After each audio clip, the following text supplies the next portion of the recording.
Yeah, making the new IP is, how can I put it? It's just don't do it. It's insane. I mean, it's a very difficult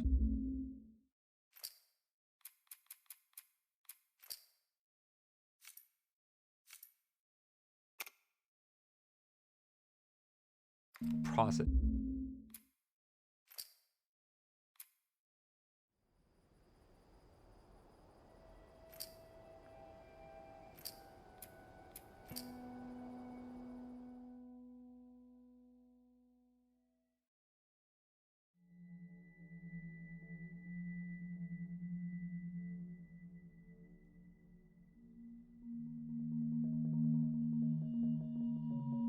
Yeah, making the new IP is, how can I put it? It's just don't do it. It's insane. I mean, it's a very difficult process. You have more questions than you have answers, especially when you come from like you've been making Uncharted 1 and Uncharted 2, just kind of like now like things are going, you just kind of like good momentum, and then suddenly that momentum like just drops, it stops. It's a very challenging process to create a new IP, and you're gonna fail over and over again, but that's what it takes. New IPs are really hard. They're hard because you don't know what's fun yet. You're building new tech, new AI, establishing new characters, new art, all this. You don't get that controller in your hand for like 6 months to a year. You don't know what it is yet. I remember like ages ago coming on the project and what are the infected gonna do? Like, what are they gonna do? They're gonna behave like this. I'm like, okay, we're like trying to imagine what's gonna happen. Fast forward like 4 months, they don't do that at all because it didn't work, right? It's hard mode. right? Like it's game development On on market. on expert. There's a big thing about making a game, right? Which is a game has to be fun. You get your first build where everything's working. You got player mechanics. You can walk around the world. You can shoot. You can melee attack people. You've got the AI in there. They're very intelligent, very difficult, and it's totally not fun because they snuck up behind you and murdered you in a second, and there was no way to figure out what was going on. We're making a game, by the way. Hey, James.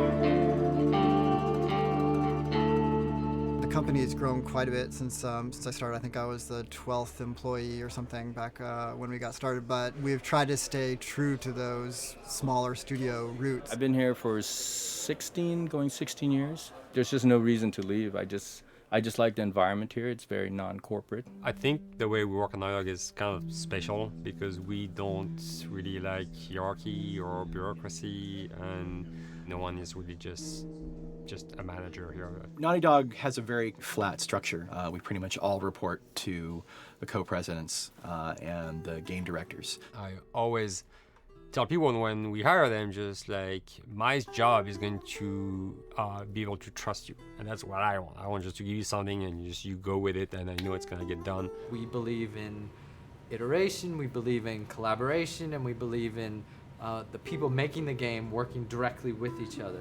When we have designers and artists, animators all mixed up, anybody that's working on the same tasks, the same characters, the same areas, put them next to each other so they can communicate a lot better. We don't have a lot of meetings because if you need something to get done, you just walk over and you talk, and then you go back to your desk and you finish it up. And I really like that. I like when I just walk in the office and I see just designers talking with the programmers or programmers over the animators and talking to them. I think that's when really the magic happens. Naughty Dog, we really try to cultivate a culture where anybody can criticize anybody else's work. And we encourage people to be blunt about it and not try to sugarcoat it too much. It takes too long to be nice sometimes. It's not personal. It's based on more like how can we make a better game. We want everybody to have a voice. We want to cut out all the bullshit if we can, making sure that people are making decisions not based on ego, but what is going to benefit the game. When you see that people trust your opinion and that they value it, it's such a great feeling. You really feel like you're working as a team on a collaborative effort. We want to sort of remember where we came from and you know why we were successful then, and try to continue that success now. We make games. That's what we like to do. Back when Uncharted 2 wrapped up and we decided that we were going to build the second team and create a new project, we kicked around a lot of ideas. One of the very earliest ideas was to go back to Jak and Daxter. It's really near and dear to us. We really love those characters in that universe, and we think that there are some interesting stories still to be told there. We started to realize that it was not going to do justice to the franchise that the fans had fallen in love with. It would be shifting it so far in a new direction that we felt that effort would be more justified in developing a new IP. Neil and Bruce came to Christoph and I and said they wanted to do a post-apocalyptic game. I think the core essence of what they wanted to do, though, was to try to tell a story about two people and how their relationship evolved over the course of the entire game. That potential, oh wow, there is something very special about that game. This is going to be polished. Like, you're not sure if it's gonna work or not, and you have doubts. And like, should we be doing a game like that? Should we be doing a first-person shooter? Whatever. Like, you ask yourselves all those questions. And the creative director and the game director are the core of the team that have to really see eye to eye. That's why you have that balance between like Bruce and Neil, and Neil's gonna try to push the just the story and the characters, and Bruce is going to try to push that with just the gameplay as well. And so it's kind of like those guys are just trying always to find the right balance between the two. It's a very delicate process. We feel that the interactive medium has an untapped potential to touch the feelings of the player. You have that connectivity, the fact that I'm actually in the world and participating in what's happening on the screen in front of me. It gives us some sort of advantage to make you feel connected with what's actually happening. At Naughty Dog, that's what we're trying to do, is pair story and gameplay together. If we can make you feel like you're actually with these characters on that journey, and you're invested in those stories and those characters, then you're feeling, in theory, the same thing that they're feeling. As the story evolved and took different shapes and different forms, the thing that was always there was Joel and Ellie. And because of that, everything kind of grew out of that relationship.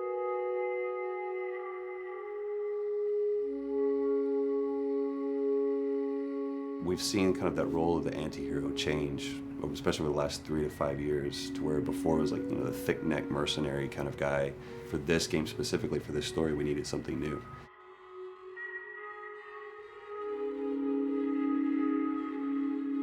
The reason we didn't want to make Ellie Joel's daughter from the get-go is because it wouldn't have anywhere to go. Of course, at that point, he'd be willing to do anything for his daughter because that is what a dad would do for his daughter. If they didn't even know each other at the beginning of the story, then we start from scratch. It's almost like the player has the same relationship to Ellie as Joel does.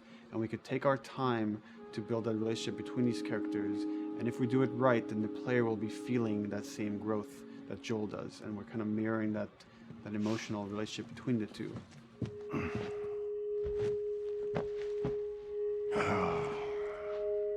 What are you doing? Killing time. Well, what am I supposed to do? I am sure you will figure that out.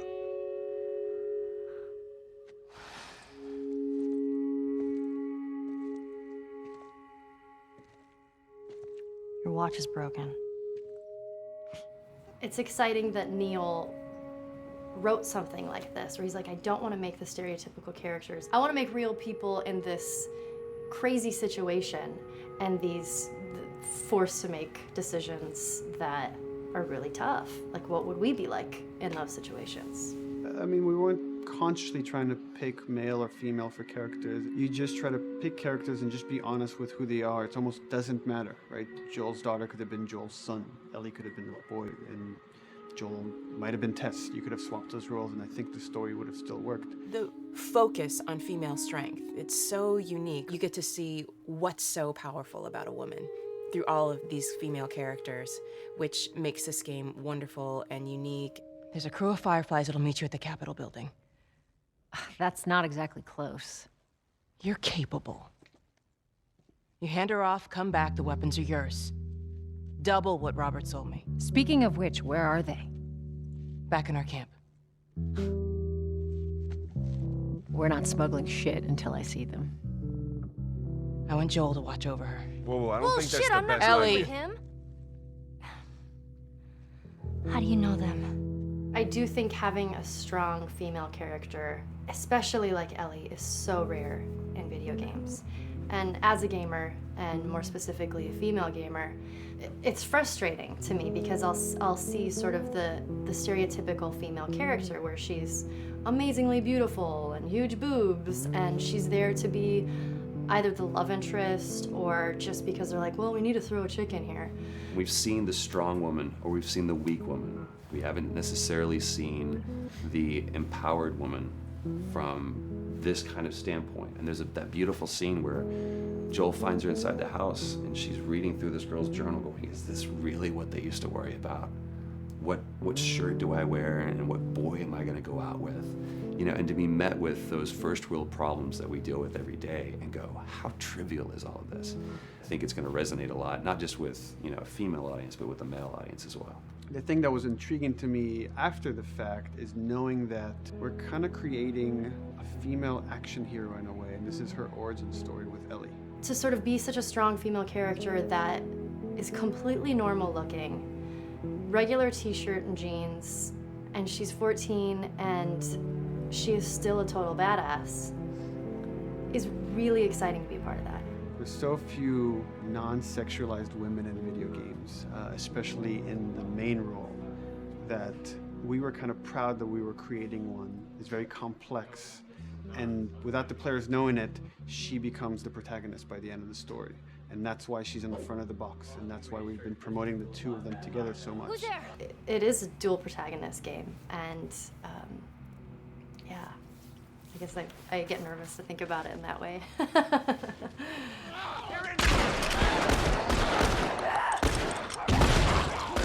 We couldn't talk about it. In fact, in interviews we've been lying about it, saying you never play as Ellie because it was so important for that to be a surprise. Sorry, journalists. Here we go.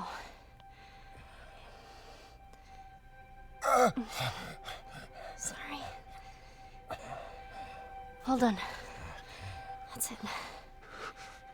The tone of the game was set pretty early on that we knew that we wanted to make a really grounded story. We knew that we wanted to make the player feel the sense of tension and dread and go through the same emotional roller coaster that Joel and Ellie were going through. One of the things we kind of struggled with is to say, well, if we want to really ground this world and make it so like realistic, maybe we shouldn't have anything that could be perceived as a monster. Maybe like by just having an infection that just killed people, and it's all about humans and how they deal with this post-apocalyptic society and how different people decide to survive. Maybe that would be enough. And what we realized is because we're making an action game, a lot of the storytelling happens on the joystick. And once we remove the infected, it's like all of a sudden now we can't tell the story through gameplay of what happened to the world. And that's where we kind of went back and kind of brought the infected back in, because it lets you see, once you're fighting them, the threat that people had to deal with, that otherwise would just be very cerebral and people could talk about it, but you couldn't necessarily experience it yourself. In a novel, that might work. In a game for us, specifically an action game, it didn't work. And from there, when we start kicking around those ideas, and we're just like, what would be cool just to play? The early inception for it really came from a BBC video we saw called Planet Earth, where they were talking about a cordyceps fungus. This cordyceps fungus gets inside of the brain and controls these ants, and mandibles start chomping, they grow up to higher areas, cordyceps fungus sprouts out, and then it germinates. And essentially uses them to spread its infection and take over whole colonies, sometimes wiping them out. As soon as we saw it, we were intrigued by the idea of, what if it jumped to humans?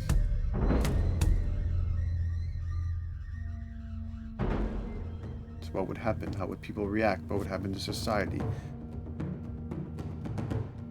As we're trying to develop the look of the infected, we went through so many different iterations, some that looked really alien and subhuman, some that looked just essentially like zombies, and we couldn't find like an original place for them. But one of our artists just did this kind of photo mashup where he took a bunch of images of diseases or images of fungal overgrowth, and he kind of mashed it all together and he threw it on this person. It was a very iterative process, making sure that the fungus felt properly integrated, like it was part of the body, growing out of the body. And not just fungus growing on the head, but it's tearing the face apart, cleft down the middle, this gaping maw of a mouth with the crooked teeth. And it's in great agony as its humanity and its brain is still somewhat functioning. Maybe you still have some human cognitive abilities or thought process back here. This isn't some decaying corpse on the ground. This is a living thing that's going to be coming after you in the world. The fungus is always the focal point. So you can see from a distance, oh, this guy's infected. I can tell straight away. In fungus, they have these beautiful saturated colors, and we really like that conscious of this something so horrific that it's going to like stop at nothing. It's relentless force of death, and yet elements of it are beautiful. It's not just about gore. It's not just about everything about it being scary, because to us it's actually scarier when things on it are somewhat benign or somewhat beautiful. It was evident that we were onto something that was quite a bit different and something that we hadn't really seen before, which was eerily human but very disturbing. And it seemed so creepy and so unique that right away we gravitated towards it, and it's like, this is our base infected. Everything should kind of come out of this look.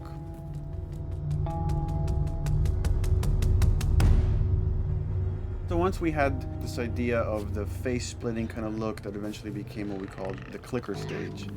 We went to great lengths to create a full biological cycle for these things. So in the early stages, you don't actually see too many signs of the fungus surfacing out of the skin. It's kind of underneath it, like people have lumps starting to show. The eyes will be kind of cloudy or lopsided because the fungus kind of originates inside the head. That moves into the next phase, which is the clicking phase. And if they mess with the eyes, we end up saying, well, how do they get around? Oh, echolocation. And they use a form of echolocation to track down their enemies. Just like bats or even some blind people can see by making a clicking sound, a sound that on its own wouldn't be very scary. And then to associate it with something that people in this world are very fearful of, so that as you're exploring an environment, all of a sudden you hear this click and you're seeing everybody just get frightened, just everybody duck, everybody hushes. Great.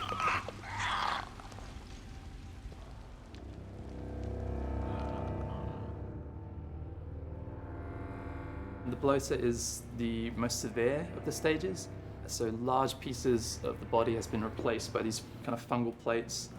The fungus completely takes over the body and blooms. They're kind of covered in things that have been growing on them. Things like moss and like little life on life kind of. What the fuck is that? When an infected feels like it's going to die, it finds like a dark corner and it becomes part of the environment. The human elements aren't there anymore. And then the body is gone. They lay down and sprout and then spew spores. And if people can breathe those spores, they become infected as well. It all had to kind of make sense of how each stage flowed from one to the other.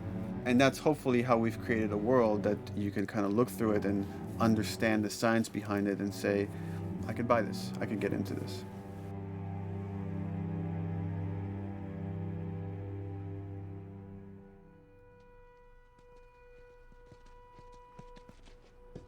Mandatory evacuation.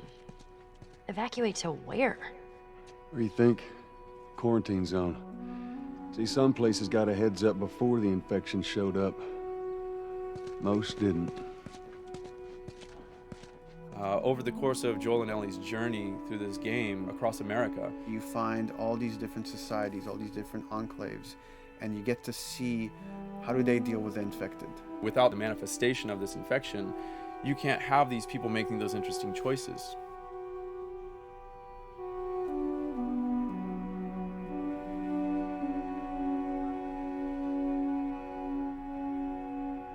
The world we decided was actually its own character, really grounded with a lot of texture. What happens, after 20 years of the fall of man, when no one's taking care of anything? This book called The World Without Us describes in detail how much fighting on a day-to-day basis we have to do to keep nature back. And once you stop doing that, how quickly nature can reclaim that. As they talk about New York and how every day they pump water out of the subway system. That system breaks down within 2 days, a whole city is flooded. And once water gets introduced, then structures collapse pretty quickly. Trees will sprout and wind will carry those seeds over and gutters get clogged. And then when it rains, water fills up and then pretty soon you have vegetation growing over there. And once you have vegetation, concrete breaks pretty easily for when there's a tree and roots breaking through that. Even some of the stuff we did on Uncharted, exploration of how temples were ruined. What if you took those ideas and put them in Pittsburgh or Boston? And obviously right when that happened, you can imagine that being pretty terrible to look at. But you think about 20 years later, and with rainwater filling up those sinkholes and then those becoming like little marshes with lily pads in them. We had this wonderful piece of concept art we developed really early on, and there are all of these wild animals that have escaped from a zoo and over the past 20 years have bred, and now they have herds roaming these cities. And that's something that tells you that life goes on and this world is worth saving.